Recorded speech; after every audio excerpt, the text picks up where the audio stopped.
Hello everyone, welcome back to pastry TET classes. तो आपको पता ही मैं यहाँ आपको हिंदी पढ़ाती हूँ यूटेट और सी टेट के लिए। अगर आप हमसे जुड़ना चाहते हैं तो आप हमारा ऐप भी डाउनलोड कर सकते हैं जो है वेदाश्री लर्निंग ऐप। और इसके अलावा आप हमसे ऑफलाइन भी जुड़ना चाहते हैं तो हमारे ऑफलाइन सेंटर में आके विजिट कर सकते हैं जो कि है कुसुमखेड़ा चौराहे पर हनुमान मंदिर के पास। तो चलिए शुरू करते हैं आज की क्लास। आज हम पढ़ने वाले हैं रचना और बनावट के आधार पे। तो आपको पता है इसमें रचना है मतलब कि 3 वर्ण हैं, तो ये कितने प्रकार के हो जाएंगे? 3 प्रकार के हो जाएंगे। तो जब भी आपसे पूछा जाएगा कि रचना के आधार पे या बनावट के आधार पे शब्द कितने प्रकार के होते हैं तो आप कहेंगे शब्द 3 प्रकार के होते हैं। देखो यहाँ पे सबसे पहले है हमारा रूढ़ शब्द। रूढ़ शब्द क्या होते हैं? रूढ़ मतलब क्या होता है? 2 शब्दों से मिला बना है, ठीक है। अगर आपको मैं ऐसे समझाऊं कि ये देखो यहाँ मैंने लिखा है रूढ़, ठीक है। अब आप इस रूढ़ शब्द को तोड़ो। आपने तोड़ दिया, आपने रू यहाँ लिखा और ढ यहाँ लिखा। अब मुझे बताओ जब आपने रू को तोड़ा, जब आपने ढ को तोड़ा तो क्या इसका कोई सार्थक अर्थ निकल रहा है? कोई सार्थक अर्थ नहीं निकल रहा है। रू पता नहीं क्या है, ढ अपना आप में वर्ण है, मतलब कि कोई भी सार्थक शब्द का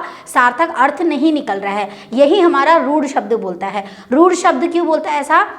रूढ़ शब्द बोलता है, यहाँ पे लिखा है जिन शब्दों के सार्थक खंड नहीं हो सकते, मतलब कि जब हम इन्हें तोड़ते हैं, जैसे मैंने विद्यालय को तोड़ा तो विद्या प्लस आलय दोनों का अपना अर्थ निकल रहा है, लेकिन जब मैं रूढ़ शब्द को तोड़ूंगी तो उसका दोनों का अर्थ नहीं निकलेगा, वो खंड सार्थक नहीं होगा। ये इस तरह से परिभाषा यहाँ देखो आपकी लिखी है, जिन शब्दों के सार्थक खंड नहीं हो सकते हैं उन्हीं को ही हम रूढ़ शब्द कहते हैं। तो आई होप आप लोग को ऐसे करके याद हो जाएगा। मैंने रूढ़ से ही तोड़ के बता दिया। अब आप आराम से रूढ़ शब्द देखोगे तो आपको समझ में आ जाएगा इसका सार्थक खंड नहीं हो रहा है, इसका मतलब ये क्या है? रूढ़ शब्द है, ठीक है। अब इन्हीं रूढ़ शब्दों को देखो मौलिक शब्द या अयौगिक बोलते हैं। मौलिक मतलब होता है कि जो मूल मतलब कि जहां से उसकी उत्पत्ति हुई है, और अयौगिक मतलब जो योग से नहीं बना हुआ है ना, जो योग से नहीं बन रहा है। तो इसी तरीके से हमारे इनको क्या बोलते हैं? मौलिक और अयौगिक। अब मैं इसकी एग्जाम्पल आप लोग को अगर देती हूँ तो एग्जाम्पल आप लोग देख सकते हो। जैसे मैंने यहाँ पे लिखा है घर, तो अगर आप घर को तोड़ोगे तो घ और र आ रहा है, तो सार्थक खंड नहीं हो रहा है, दोनों का हो रहा है नहीं हो रहा है। इसी तरीके से अगर मैं यहाँ पे घोड़ा लिखूं तो घोड़े, अगर घो और ला अगर मैं देखूं तो यहाँ पे घोड़े का भी सार्थक खंड नहीं हो रहा है। इस तरह के जितने भी शब्द होंगे आपके वो सारे ही, जैसे मैंने बोला मन, मैंने बोला धन, मैंने बोला कर्म, मैंने बोला शाम, तो आप ये सारे शब्द अगर आपको मिल जाते हैं, अगर आपसे पूछ लिया जाएगा कि यह बताइए जो घर है उसमें कौन सा शब्द है, रूढ़ है, यौगिक है या योग रूढ़ है, तो आप कहेंगे इसमें रूढ़ शब्द है। समझ में आ गया अच्छे से? चलो अब नेक्स्ट चलते हैं। अब दूसरा है हमारा यौगिक शब्द। अब आपको पता है यौगिक का मतलब क्या है? योग से बना, यौगिक में ही योग दिख रहा है। अब जब कोई शब्द योग से बनेगा, यानी कि योग मतलब होता है जोड़ना, जब हम एक शब्द को दूसरे शब्द से जोड़ते हैं तो वहां पर नया शब्द निकलता है। यहाँ देखेंगे योग मतलब मेल से बना हुआ शब्द। उसी तरीके से यह 2 या 2 से अधिक मेल शब्दों के मेल से बना हुआ होता है। वही बात है, ये 2 या 2 शब्दों से। अब इसमें जैसे मैं लिखूं विज्ञान, ठीक है, तो आपको पता है यहाँ पर वि प्लस ज्ञान, तो यहाँ पर क्या बन जाएगा? विज्ञान। ये 2 शब्दों से मिलकर बना हुआ है, यौगिक शब्द है। अगर मैं यहाँ पर लिखूं समाजिक, तो आपको पता है यहाँ पर क्या है? समाज प्लस इक, यानी कि यहाँ यहाँ उपसर्ग लगा है और यहाँ प्रत्यय लगा हुआ है। हर एक शब्द में यहाँ पर उपसर्ग लग रहा है और इसके पीछे में इक लगा, प्रत्यय लगा, तो ये सामाजिक हो गया। ऐसे विद्यालय, विद्या धन आलय, तो दोनों ही शब्द मिलकर बने हुए हैं। सभा सदन, सभाओं की सदन है ना, मतलब कि यहाँ पर हो जाएगा सभा एक शब्द है, सदन अलग है, दोनों मिलकर बनेंगे, है ना। इस तरह से आपसे बहुत सारे शब्द होते हैं, जैसे जो आपको महासागर, तो ये दो शब्दों से मिलकर बना होगा और अपना इनका अर्थ होगा, ठीक है। इनका अपना क्या होगा? अर्थ होगा। समझ में आ गया होगा आप लोगों को? यौगिक से ही साफ पता चल रहा है, योग से बना शब्द, यौगिक में ही आपका ट्रिक छुपी हुई है, ठीक है। चलो नेक्स्ट बढ़ते हैं हमारा योग रूढ़। अब देखो आपने रूढ़ पढ़ा, फिर आपने यौगिक पढ़ा, फिर तीसरा इसमें क्या हुआ? योग और रूढ़ दोनों ही मिल गए। अब जब दोनों ही मिल गए तो क्या होगा? योग रूढ़ शब्द बन जाएगा। योग प्लस रूढ़, यानी कि योग से भी मिलेगा और ये रूढ़ से भी बनेगा, लेकिन इसका अर्थ क्या होगा? कोई तीसरा पर्सन। जैसे आपने बहुब्रीहि समास पढ़ा है तो आपको पता है पीताम्बर का अर्थ क्या होता है? जो पीले वस्त्र धारण करता है, यानी कि हमारे विष्णु भगवान या कृष्ण भगवान। तो आप यहाँ पे देख सकते हो कोई तीसरे पर्सन को, जैसे मैं बोलूँ पंचानन, 5 मुख वाला है ना, 5 मुख वाले, पंचानन मतलब जिनके 5 मुख है, मतलब ब्रह्मा जी। तो आपने देखा होगा कि पंचानन में क्या हो रहा है? कोई तीसरे को संबोधित किया जा रहा है। ठीक इसी प्रकार से योग रूढ़ में भी होता है, ठीक है। यहाँ है सामान्य अर्थ को ना प्रकट कर वह क्या करते हैं? किसी विशेष अर्थ को प्रकट करते हैं। और आप यहाँ पे लिख भी सकते हैं, ये बहुब्रीहि समास पर आधारित है।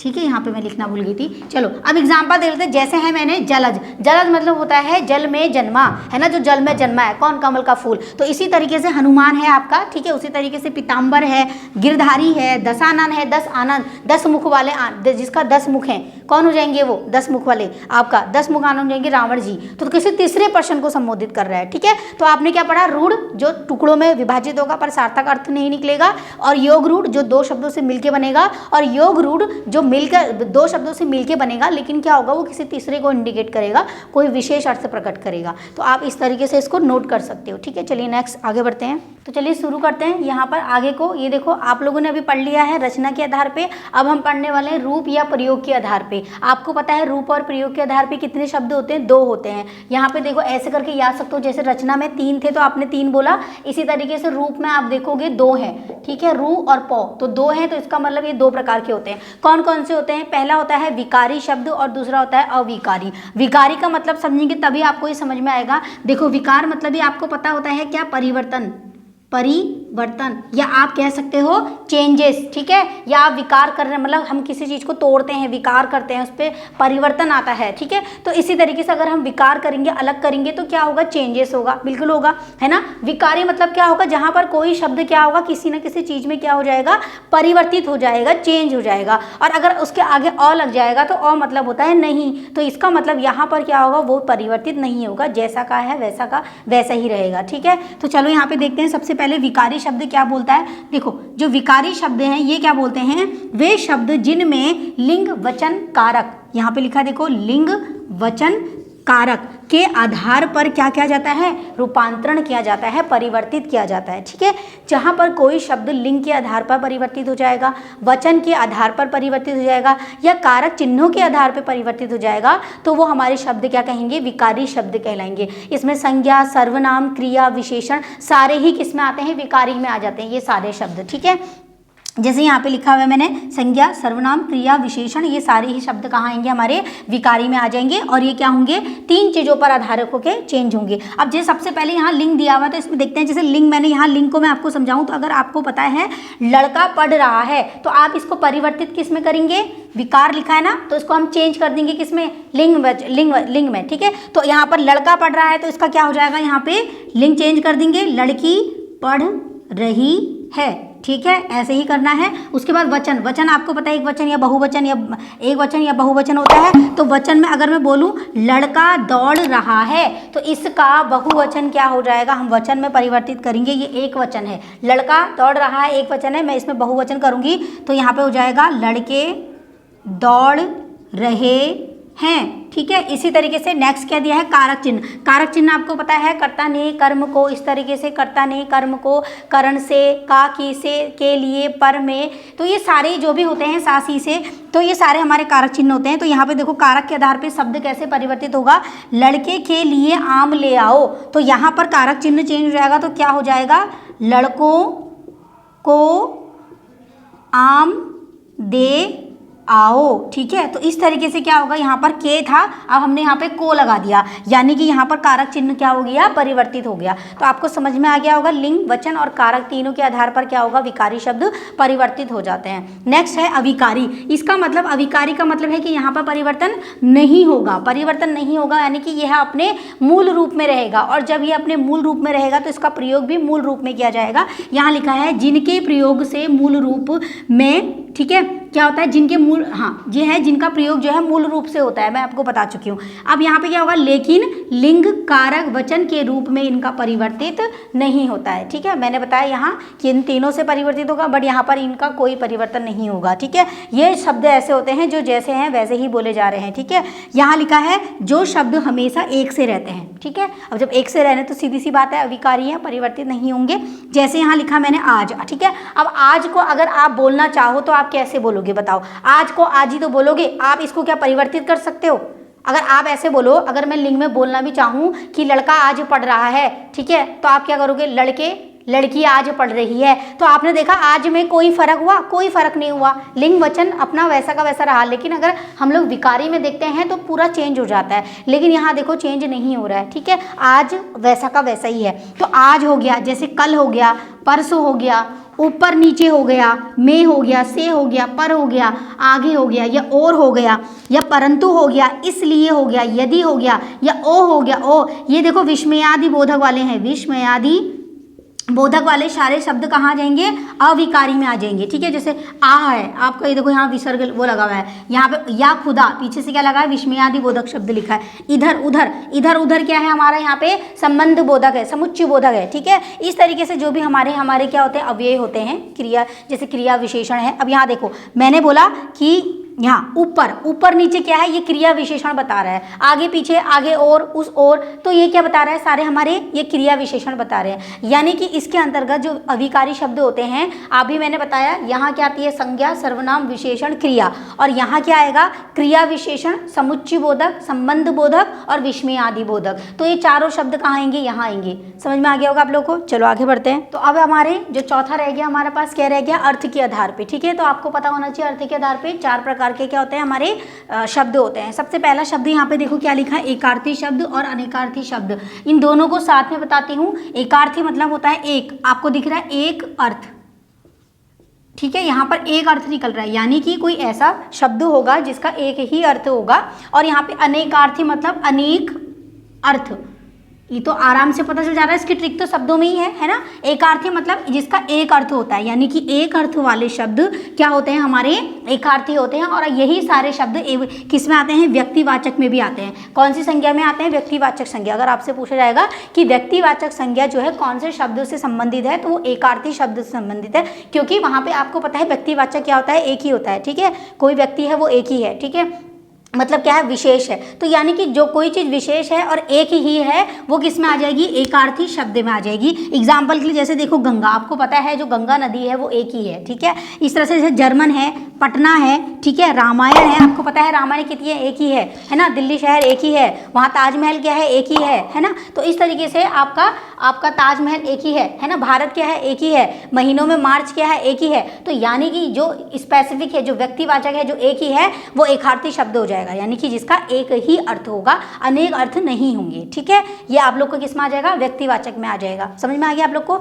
जैसे कोई लड़की राधा है, तो राधा लड़की वो एक ही है। ठीक है, इस तरह से नाम अलग हो सकते हैं पर लड़की एक ही है। तो इस तरीके से आप अपना कर सकते हो। ठीक है, मतलब एकार्थी शब्द में ये आ जाएंगे। अब अनेकार्थी शब्द में देखो क्या होगा, जिसके अनेक अर्थ होंगे, यानी कि एक से अधिक वाले शब्द क्या हो जाएंगे हमारे, ये हो जाएंगे। जैसे हार, हार आपको पता है हार का क्या हो सकता है, एक तो गले में पहनने वाला हार हो जाता है। ठीक है, और दूसरा क्या हो जाता है, जो हम लोग लड़ाई में हार जाते हैं, है ना, लड़ाई में हार जाते हैं जो, वो हो जाता है। कनक मतलब आपको पता है क्या होता है, धतूरा, जो खाने वाली चीज़ होती है, वो एक उस टाइप का, कद्दू टाइप का धतूरा। कनक मतलब यहाँ पे क्या हो जाएगा, सोना भी हो जाएगा। तो आपने देखा होगा एक शब्द के दो अर्थ निकल रहे हैं। लेकिन अगर मैं आपसे यह बोलूँ कि भारत का दूसरा अर्थ बताओ, दूसरा शब्द बताओ, तो क्या बता पाओगे, नहीं। भारत अपने आप में एक ही है, विशेष है ना। तो इस तरीके से अब यहाँ पे कर, कर मतलब देखो यहाँ संस्कृत में हाथ भी बोलते हैं और वैसे आपको टैक्स भी बोला जाता है। ठीक है, इसी तरीके से यहाँ पे अर्थ मतलब क्या होता है, अर्थ मतलब कोई चीज़ का प्रयोजन, अगर कोई कार्यक्रम कर रहे हो, कोई प्रयोजन कर रहे हो। और अर्थ मतलब यहाँ पर क्या होता है, पैसे से भी संबंधित होता है। ठीक है,